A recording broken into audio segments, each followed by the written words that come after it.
আজকে দুপুরবেলায় শাক দিয়ে রুই মাছ রান্না করছি। তো এখানে কি একটা রুই মাছও দেখা যাচ্ছে বলুন তো? মনে হয় দেখা যাচ্ছে না, তাই না? কেমন পারি বলুন শাক দিয়ে মাছ ঢাকতে?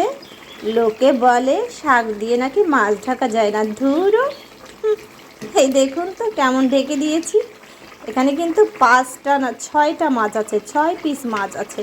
সবগুলোকে শাক দিয়ে ঢেকে দিয়েছি। আর লোকে বলে শাক দিয়ে নাকি মাছ ঢাকা যায় না। লোকের কথা আর ব্যাঙের মাথা। লোকে বলে শাক দিয়ে নাকি মাছ ঢাকা যায় না। দেখি আমি ঢাকতে পারি কি না, একটু চেষ্টা করি।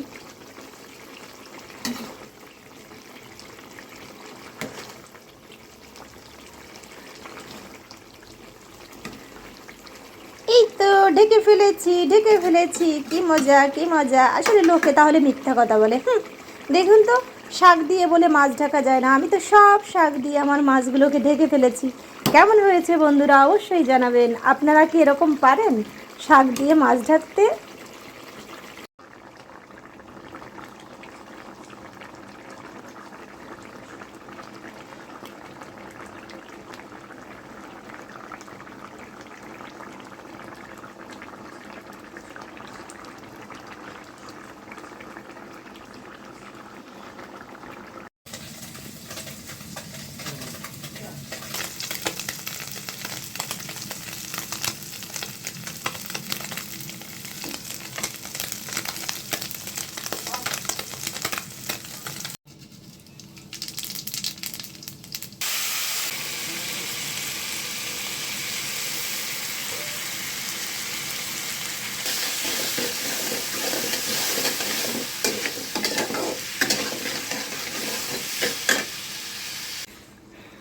হ্যালো বন্ধুরা, দিয়ে দিচ্ছি পুঁটি মাছগুলো। এবার একদম সাজিয়ে ভেজে রাখা পুঁটি মাছগুলো দিয়েছিলাম, আর এবার দিয়ে দিলাম একদম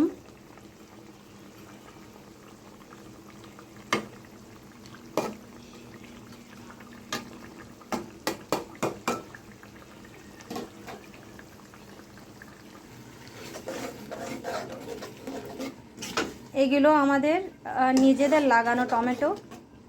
আমরা নিজেরা যে টমেটো লাগিয়েছিলাম সেখান থেকে মাত্র ছোট ছোট 4টি টমেটো পেকেছিল। সেই টমেটো দিয়ে একটু ছোট করে একটু চচ্চড়ির মতো করে করছি। এগুলো থেকে যে জলটা বেরিয়েছিল সেই জলটাকে একদম শুকিয়ে ফেলবো, তাহলে রেডি হয়ে যাবে আমাদের টক। এই টকে কিন্তু আমরা কোনো রকম মিষ্টি ব্যবহার করি না, হ্যাঁ, শুধু সরিষা ফোড়ন দিয়ে লবণ দিয়ে হলুদ দিয়ে রান্না করি।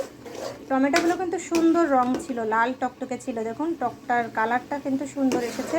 এটা একদম শুকিয়ে ফেলবো। দেখুন তরকারিটাও একদম হয়ে গেছে।